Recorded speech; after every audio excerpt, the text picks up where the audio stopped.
Hello everyone and welcome back to Atman Unlimited. Today we're going to be doing a Z-axis ball screw replacement on the Fadal VMC 15.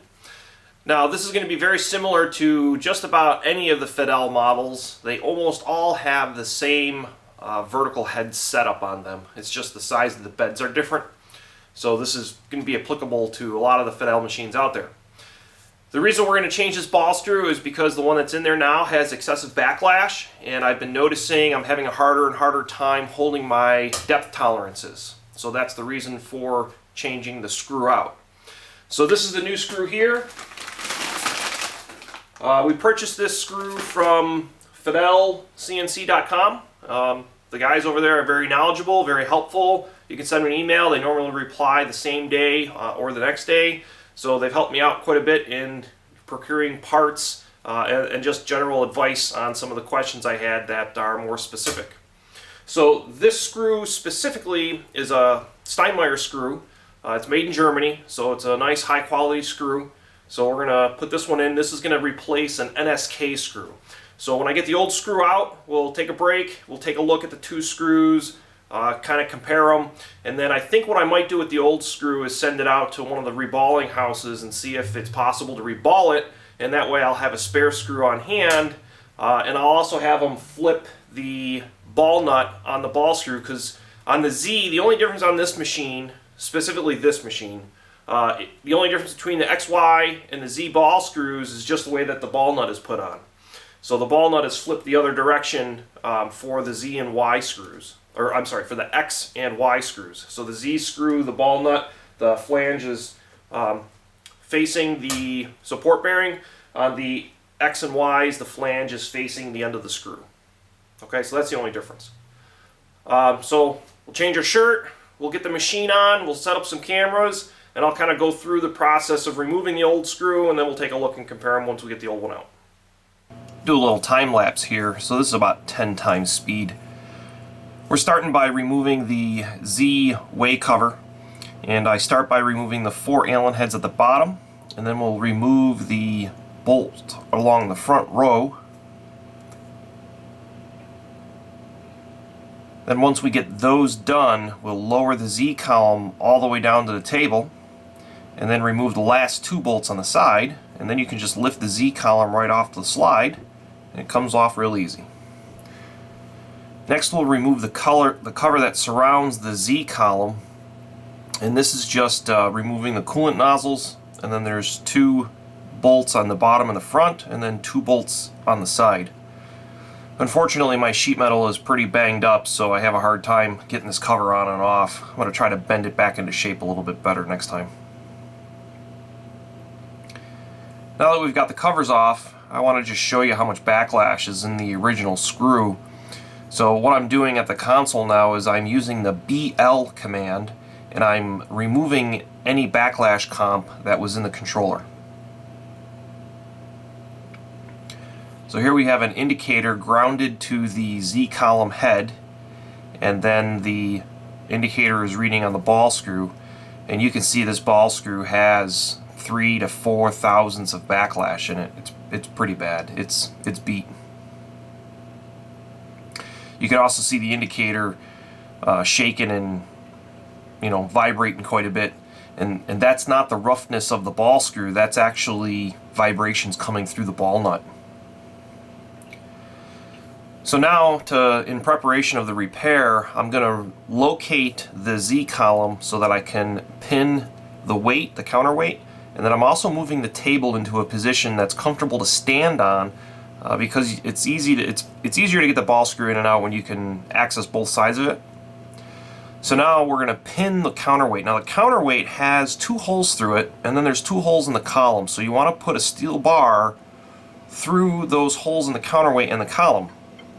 Now if you can hear, there's also a set of holes on the opposite side of the column, but you can't see them because the controller cabinet's right up against it.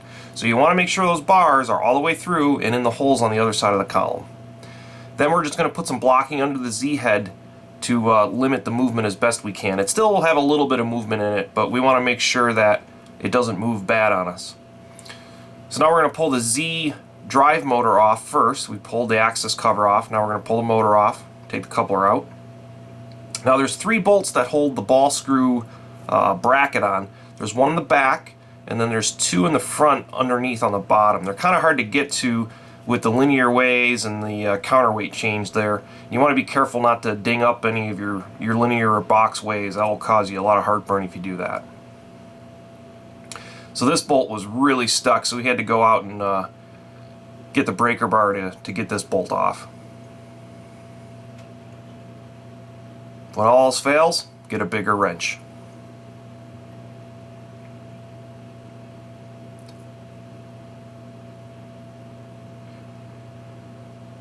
Now that we have the top of the ball screw loosened up and all the bolts out, now we'll take the ball nut off. Now there's 5 bolts that surround the ball nut, and again, when you're dealing with the ball screws in the linear ways, you just want to be careful not to let your tools hit it at all. You don't want to put any nicks or scores in it. And if you're afraid to get greasy, this is not the line of work for you. You will get dirty.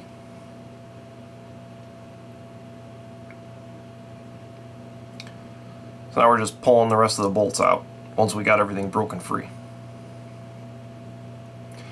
Now I'm going to try to get the grease line off of the ball screw after I get the bolts out, and I tried to take the actual grease fitting right out of the ball nut, and it was not successful doing that. So I actually had to remove the grease line out of the press fitting, which also had more problems doing that. So we could finish getting all the bolts out.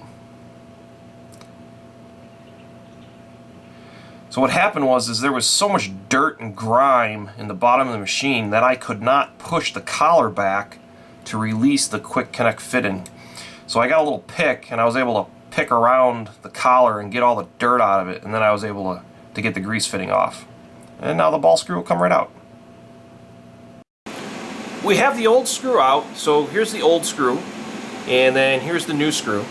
Now my plan was to try to send this screw out to maybe get reballed, but I think it's going to be too far gone to do so. You can very easily back drive the screw, which is typical when they get really worn out, but when you do so you can feel a lot of grumbling and growling inside the ball nut, so I think it might have had it. The other thing is this screw is not the original screw that was in the machine.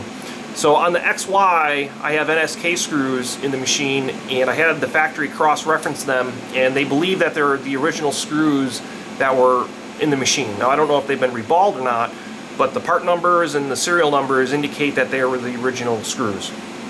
So this does not have any markings on it other than some hand-etched stuff right around here with a part number and a serial number, but no manufacturer, so I have no idea who made this screw. So here's our new Steinmeier screw. So all we have to do now is put this oil or grease fitting in. So this is just a 1/8 inch NPT to 1/8 inch flexible pipe compression fitting or push-on fitting. The machine has push-on fittings. I'll probably just put a compression fitting on there since I have to replace it anyway. So we'll put that in, and then we can put it back in the machine. You can see that the screws are pretty easy to put in the machine and take out when you buy the full assembly.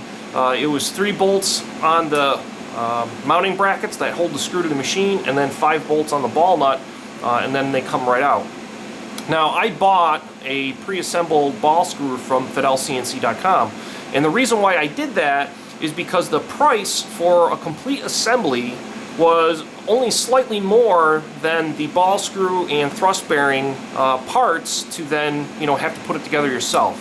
I think it was like $100 or $200. I mean, it wasn't a lot more, and having them do it and pre-assemble it, set the preload so that I won't have any backlash in the thrust bearings, that is well worth that money, that little bit of extra money spent to me, because then I don't have to spend the labor to do it. Sometimes getting these nuts off the end of the ball screws can be pretty tricky, so I just rather have them do it. So let's get the new screw put into the machine. Now we're going to put the new ball screw in, so we're going to very carefully lower it in. Again, being careful not to ding the polished surfaces. And then I'm just trying to, loosely locate it and get it set down so I can get that first rear nut in the back. Then I'm going to spin the ball nut all the way down to the Z head. And now what I'm going to do is I'm just going to visually look through the holes in the flange of the ball nut and then just do a coarse adjustment, trying to get the holes all lined up as best I can before I start putting any bolts in. So I just have a rough alignment done. Now I'm going to put the 2 bottom bolts in to help hold the ball nut bracket. And now I'm going to check again, do a little bit more adjusting.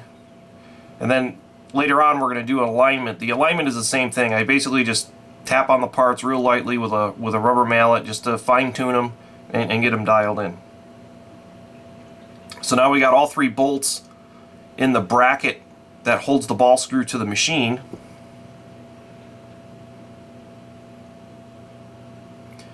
So now I'm taking a feeler gauge and I turned the ball nut down so it was flush with the column. And then what I was doing with the feeler gauge is I was making sure that there wasn't any gaps on any sides of the ball nut. You want to make sure your ball nut is sitting flat and flush against the mating surface. If it's at an angle, you can cause damage to the ball screw. So mine was sitting nice and flat. That was a 1 thou feeler gauge, and there wasn't any gap anywhere around, so it's within a thou. Now I'm just hand tightening all the bolts to hold the ball nut to the Z column, and they're only hand tight. Everything right now is just hand tight. It's not even snugged.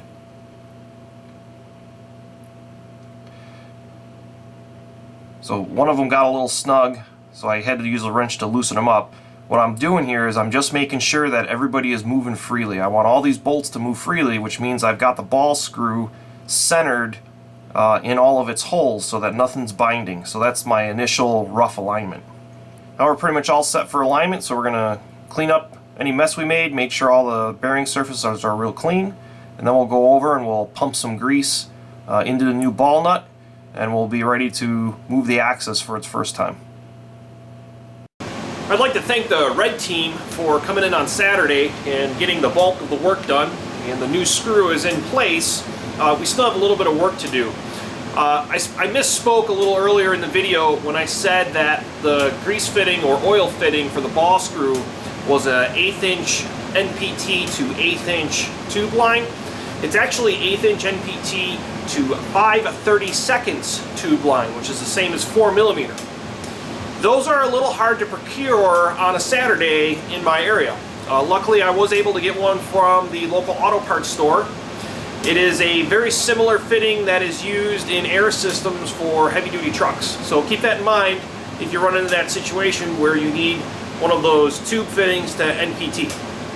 So it took me a couple hours to find it, kind of put us behind schedule. So here we are the next day, and the blue team's gonna finish up putting the ball screw in. So what's next? We've got the screw in, but it is not, I repeat, it is not torqued down, and there's a very important reason for that. On the Fadal machines, and I believe on a lot of machines, there are no locating dowel pins or recesses or anything like that to position the screws accurately. They're just standard bolt flanges that bolt the carrier bearing in, or the thrust bearing, and the ball screw to the Z head in this case. So you must, I repeat, you must align the ball screw when you put a new one in. If you do not perform this step, you will rapidly destroy your brand new ball screw if it's out of alignment. It's very important to do this step. So let me get something and I'll illustrate how we're going to align it and what's going on and what we need to align. Okay, this rod will be our ball screw analog. My upper hand is the thrust bearings at the top of the ball screw. So the ball screw is going to turn. As the ball screw turns, this will be the ball nut that's going to move up and down the ball screw. Now, if the ball nut and the thrust bearing aren't in perfect column alignment, see what happens? As the ball screw goes down, the angle of the ball screw, or as the ball nut goes down, the angle of the ball screw will start to straighten out a little bit. And then as the ball nut comes back up and gets closer to the thrust bearing, the angle is going to get greater. So see how that's working? Let's show the whole thing, you know, it's going to do one of those. So what we do is, at the bottom here, we anchor the indicator to the moving part, and then we put the indicator on either the crest or the root of the ball screw, doesn't matter, and then we gently run the axis very slowly up its travel. Now, if these are out of alignment, you will see that indicator change, and you'll see it change pretty rapidly. Okay, so as you're running up, the indicator is going to change. That means you're out of alignment. You need to do it in both, you know, one face and then at 90 degrees, because you could have it misaligned this way, and you could also have it misaligned in this axis. It could be misaligned a little bit over here. So by doing that, you will be able to check the ball screw is straight in both this plane and that plane. Now, what do we do if it is out of alignment? Well, if it is out of alignment, you either have to move the thrust bearing a little bit, right? Or you have to move the location of the ball nut a little bit. Now that's where the slop and free play comes in the bolt circles and the bolt holes. And that is why we only just loosely snugged everything. We want it to be able to move and shift, because if you're way out of alignment, you know, it'll be able to kind of self-center a little bit if it's not, you know, cinched down tight. So then once we get it close, then you can snug it up a little bit more, and then to dial it in, I just use a rubber mallet and just slightly tap the components until I get it running very nice and true, and I don't get any deflection on the indicator. Once you have no deflection, now you can torque everything down, double check it, make sure it didn't shift while you torqued it, and your new ball screw is good to go. We completed our alignment procedure for the ball screw and ball nut itself, and we torqued down all the bolts. So now the ball screw replacement job as itself is complete. Now, there's still a little tiny bit of movement. If you notice, there's about a thou run out of the ball screw, which isn't too bad. I mean, keep in mind, this thing is over 2 feet long, and I've got about 1/1000th of an inch of drift over 10 inches. So it's roughly about 1/10 per inch of, you know, a little tiny bit of deflection. So that, I think that's well within the manufacturer's specifications for how much angular error you can have. It's as good as I can get it, so I'm going to call it a day. Now, if this was an XY screw, we would be done. You could button the machine back up and start running parts. However, this is a ZXE screw. And when you change a ZXE screw, there is one more critical alignment that you need to perform so you don't crash your tool changer. Because there's nothing worse than to have a brand new ball screw and to crash it right away. So now that we've got the ball screw completed, we can adjust the tool change height, and we're going to follow the Fadal procedures, and basically it's adjusting the gap between the top of the tool change platter and the bottom of the nose of the spindle. So we'll manually bring the tool changer in, we'll check that gap, and I'll show you how to adjust a DC drive machine. AC drive machines, the measurement's the same, but the adjustment's different. First step in setting our cold start Z height is to go into manual mode, and then we need to orientate the spindle so it locks into the correct orientation for a tool change. So that's M19, hit enter, hit start. Okay, so you just heard the solenoid click, and that engages the detent. Now the spindle is orientated for the tool change. Let's go over to the tool changer and we'll manually bring the tool changer in. I'm going to walk over and manually push the tool changer into the tool change position very carefully, and then we'll see where our current cold start height is located at. I showed how to do this in the tool changer adjustment video not too long ago. I'll put a card up here to that video just so you can see how to manually bring in the tool changer.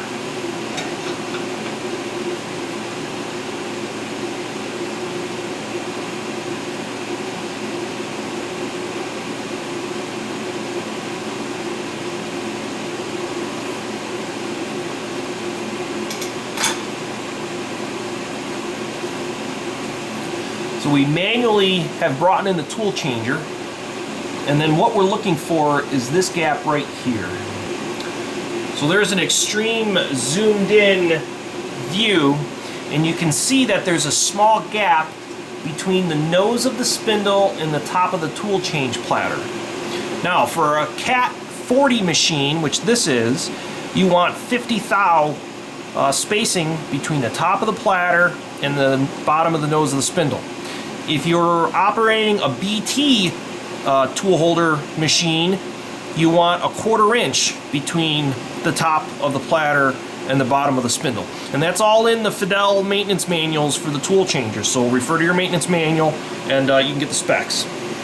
So I have a feeler gauge here. I'm just going to stick a feeler gauge in there and see where we're at. So you can see we've got quite the gap there. We are definitely going to have to adjust this a little bit. Now it's pretty close. We're probably within maybe 25-30 thou where we need to be. So to adjust that on a AC drive machine, it's very easy. You simply very carefully, and I mean very carefully, jog. So you measure the distance, you press manual again, and the tool changer will automatically retract. Be very careful of your hands. And then you jog the Z-axis down as much as you need to or up. And then you check it again, and then once you have it set at the height that you want it at, you simply execute the command SV. And that will allow you to adjust the cold start counts of the encoder on the AC drive motor. Because that's how the cold start system works. Basically, you use the marks to get within a 1/2 inch or a 1/2 rotation of the cold start position, and then it will move the encoder to the cold start position, whichever way is closer to that count. So that's how the cold start system works. On a DC machine, it's completely different. On a DC machine, there's no register to change. What you have to do is you have to change the resolver position in the motor. So you have to take the back cap of the motor off, and you'll see the resolver there. And then there's 2 little toe clamps that hold that resolver down. You have to loosen those toe clamps and then carefully rotate that resolver a little tiny bit. And what that will do is it will rotate the screw. As you turn the resolver, you'll be able to see the ball screw turn. And that is how you adjust the height. So you rotate a little bit to come down or a little bit to come up. Now on a DC machine, if you're way off, you may want to flip your coupler 180 degrees. Now there's nothing that says you can't rotate the resolver 180 degrees, but you want to rotate that resolver as little as possible because the wires are really small, and typically your machine's going to be pretty old. The wires are pretty fragile. So just be mindful of that. So let's go up. We gotta make some adjustments. We'll pull the motor cap off and take a look in there. So here's what the inside of a DC motor looks like. Sorry about the noise, we're right next to the spindle cooling fan. So you can see that in the bottom there's 3 screws with the toe clamps. You have to loosen up those screws, and then this is the body of the resolver. Sorry about the shakiness, I'm on top of the ladder on top of the machine. So this is the resolver. The screws on the bottom are what you have to loosen, and then you can rotate this resolver, and that will rotate the screw a little bit to get your tool changer aligned back up. It's easy to do this if you have 2 people, because the person on top can make some adjustments, remeasure, make some adjustments, remeasure. Just be very careful. We made our adjustments. We tweaked it down a little bit. To bring the Z head down that little tiny bit only required about 30 degrees of rotation on the resolver. So it's a pretty sensitive adjustment. Now when I take my feeler gauges, it's a 30 and a 20, so last time I checked 3 plus 2 is 5, but I've been wrong before. So now when we put our feeler gauge in here, we just feel a little tiny bit of drag going in.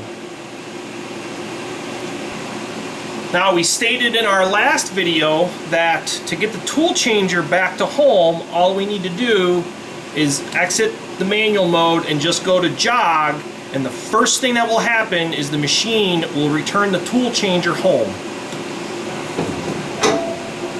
Okay, so now the machine returned the tool changer home for us. So now what we can do is we can attempt a tool change cycle. So I'm going to manually open the tool changer using TC-1, and that should bring the tool changer in and should take the head up.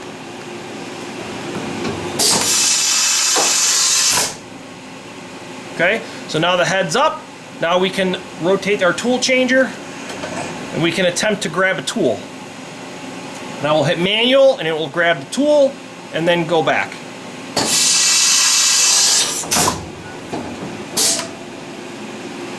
Okay, so now it looks good. Let's open the tool changer again. And what we want to see is we want to see that platter come in, and when it comes in, we don't want to see that platter deflect up or down at all until the drawbar goes, and when the drawbar pushes down, it will push the tool down out of the spindle a little bit, and it'll deflect the tool platter down just a little bit. Ready?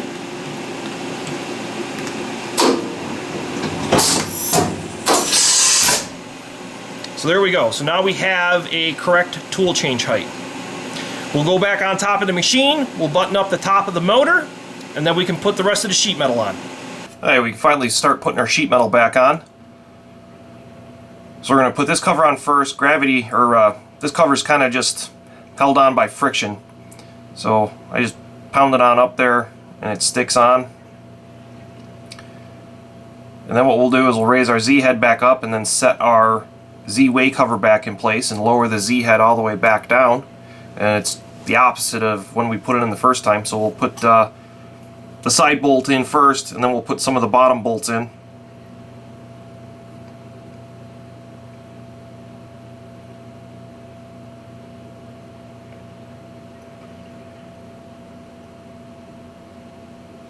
Then once we have all the bolts started, we'll raise the Z head back up so we got more room to work, and we'll tighten everything down.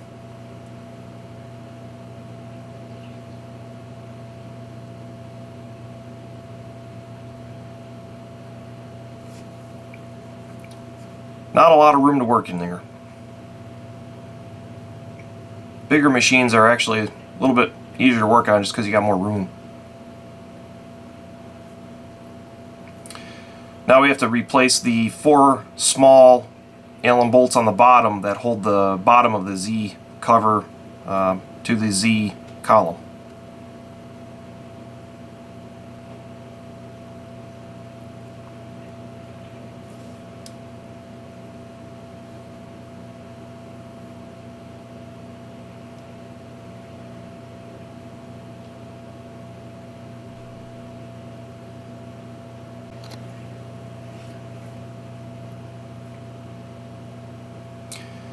And then last we'll put the Z cover column back on.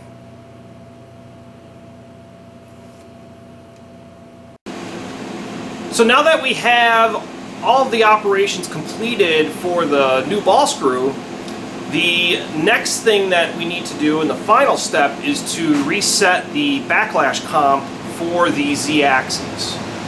So let's go to the machine, we'll load up the backlash program for the Z axes. We'll measure our backlash with just a simple test indicator, and we'll type in our backlash comp for our Z.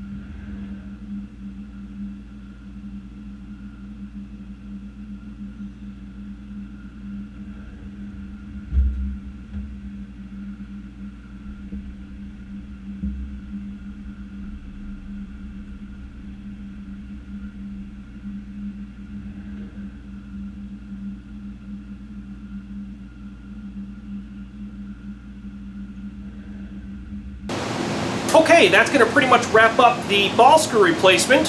We've got the screw replaced, we've got the screw aligned, we reset the tool change position and the cold start position for Z because of the fact that this is a Z screw, and then we reset the backlash comp in the controller for the new screw.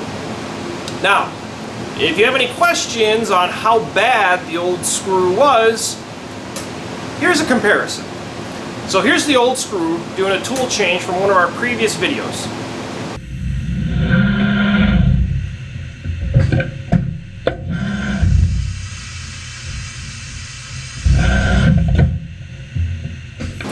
Now here is the new screw performing a tool change.